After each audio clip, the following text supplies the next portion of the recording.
Hey there, and welcome to This Explainer. Listen, if you are a new teacher who just stepped into the classroom for the very first time, I know exactly how you feel right now. You are suddenly drowning in this absolute alphabet soup of methodologies, right? PPP, TTT, ESA, TBL. It is incredibly overwhelming. Well, for today, just think of me as your mentor teacher. We're going to sort through this whole mess together, cut through the jargon, and demystify exactly how you should be structuring your lessons. So, which framework guarantees a perfect lesson? It's literally the first question almost every single new teacher asks when they sit down to write their very first lesson plan. But spoiler alert, let me reassure you right now, the answer absolutely isn't a single magical acronym. There is no one-size-fits-all silver bullet method out there. Instead, creating an amazing lesson is really all about knowing how to choose the right tool for your specific learners and your specific objectives. All right, just like a great lesson puts students at ease by setting an agenda, here's our roadmap for today. We're going to cover the communicative teaching continuum, the Big Four compared, contrasting goals and control, exploring ESA variants, a quick framework selection checklist, and finally, a professional development plan just for you. Section 1. The communicative teaching continuum. Okay, let's establish the absolute foundation that guides most modern classrooms today. I really want you to think of lesson planning frameworks like a giant sliding scale, or better yet, a continuum. Think of it as moving from riding a bike with training wheels all the way to full-on off-roading. Over on the left side, we have what's called weak communicative language teaching, or CLT. Now, these are highly structured, very teacher-driven frameworks like PPP, and they're fantastic when your students are raw beginners and need a ton of support. But as you move to the right, you reach moderate CLT, which is much more adaptive. And finally, you hit strong CLT, which represents those highly flexible, completely student-driven frameworks like task-based learning. Section 2, the Big Four compared. Let's demystify the core blueprints of the Big Four frameworks you are guaranteed to hear about in any staff room. The coolest thing to notice here is that teacher control decreases exactly as framework flexibility increases. First up is PPP. It's highly structured with very high initial teacher control, perfect for beginners. A concrete example, you introduce past simple verbs, have them do a controlled gap fill, and end with a pair interview. Next is TTT. This one is reasonably structured with moderate responsive control, making it great for mixed ability or exam prep. Here, you test them by having them describe a photo, do a targeted mini lesson on prepositions, and then test them again on a new photo. Then there's ESA. It's super flexible with variable control, literally built for all levels. Think warm-up, studying travel vocabulary, and activating that by writing a review. And finally, TBL, highly flexible, very low teacher control. It's built for intermediate and advanced learners doing real-world tasks, like having groups naturally communicate to plan a one-week holiday together.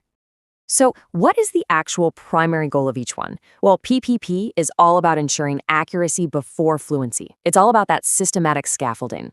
TT, on the other hand, lets you diagnose gaps rapidly so you can provide highly targeted teaching. ESA is the balancer. It balances engagement, study, and activation to keep motivation running high. And TBL, its entire goal is achieving authentic, real-world communication and everyday competence. Actually, a fun fact about TBL, it is incredibly popular in Canadian government-sponsored ESL programs for exactly this reason. Students focus on doing a tangible task while using the language, which builds those essential everyday survival skills. Section 3. Contrasting goals and control. To really master this stuff, you have to mentally categorize when to use what. It's a pretty stark juxtaposition. If you are teaching complex, brand new grammar concepts, PPP is 100% your best friend. Its really digestible pace and deliberate scaffolding make it just perfect for helping beginners grasp new rules accurately. But if your goal is real-life communication and fluency, I highly recommend task-based learning. TBL centers entirely on non-language-focused tasks. That means the students are using English naturally to solve a problem rather than just sitting there analyzing grammar rules. And this perfectly illustrates how student involvement dramatically shifts across the different stages. In a classic PPP lesson, you start with really heavy teacher presentation, observation, and control. The students are guided step by step before they're ever allowed to produce language freely. But TTT and TBL, they completely flip the script. These frameworks drop students immediately into activation and problem solving right out of the gate. The teacher essentially steps back, assesses their natural language use, and only steps in to focus on the forms after the students have attempted to communicate. It's a total game changer. Section 4. Exploring ESA variants. Now, let's shift our focus to Jeremy Harmer's ESA framework. Honestly, a lot of people consider this the perfect bridge between rigid and fluid teaching. It really proves that lesson design is deeply, deeply structural. Have you ever thought about the actual physical shape of a lesson? Because these frameworks dictate exactly that. They range from the very linear, top-heavy triangle of a traditional PPP lesson all the way to the varied hourglass shapes of more complex task cycles, where the focus expands and contracts between the student task and the teacher's analysis. But the true magic of ESA? It's in its staging variants. The straight arrows model is exactly what it sounds like, very linear. You engage, study, and activate. It's safe, it's predictable, it works. But then you have the boomerang variant. This plays out a lot like a test-teach-test lesson. You actually activate first to see where the students are struggling, then you study that specific language point, and finally, you return to another activation stage. And then there's the patchwork variant. This gives you endless variety. It gives you complete freedom to move non-linearly between engagement, study, and activation, based entirely on your own teaching beliefs and whatever your students need in real time. Section 5. Framework Selection Checklist. Okay, so now that you understand the theory, let's get super practical. Ask yourself these 3 quick checklist questions before you select your framework. First, what is the lesson aim? If you need strict accuracy, go with PPP or ESA. If you want raw communication, choose TBL. Second question, what is the student's level? Beginners absolutely need the step-by-step structure of PPP, while advanced learners are going to thrive with the open exploration of TBL. And the third question, how much time do you have? If it's a super short 30-minute diagnostic session, TTT is incredibly efficient. But if you have a longer, multi-stage project, TBL is exactly what you need. So all of this builds into a really handy summary chart, and I highly recommend keeping this in mind. It pairs your learner level directly with the best-suited framework. Beginners pair beautifully with PPP for that structured scaffolding, and it integrates so easily with standard course books. Mixed ability classrooms or exam prep courses like IELTS do fantastic with TTT for quick diagnostics. ESA, that is your reliable, engaging all-rounder for literally all levels and adaptable class sizes.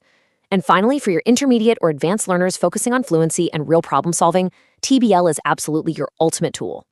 Section 6, your professional development plan. As your mentor today, I don't just want to help you plan tomorrow's class. I want to look at your entire forward-looking roadmap as an educator. So here is a specific professional development plan for transitioning from rigid to flexible styles over your career. Step 1, master PPP. It's the foundation of most course books, and it'll teach you how to stage a lesson cleanly. Step 2, experiment with ESA. Start with the straight arrows approach to inject some motivation and engagement. Step 3, utilize TTT. This builds your diagnostic skills and teaches you how to teach responsively. And finally, Step 4, master TBL and patchwork ESA. This is where you are truly off-roading, designing highly flexible, beautifully student-centered lessons that adapt entirely on the fly. I want to leave you with a quote straight from our sources today, and honestly, it is the best advice any mentor could give you. Frameworks are tools, not rules. Never, ever let a framework force your lesson into something unnatural. Adapt these structures to fit the wonderful, unique human beings sitting right there in your classroom. So I'll leave you with one final, provocative question to think about. Which framework are you going to experiment with in your very next class to push your students that much closer to real-world fluency? Thanks for joining me on this explainer, and hey, happy teaching!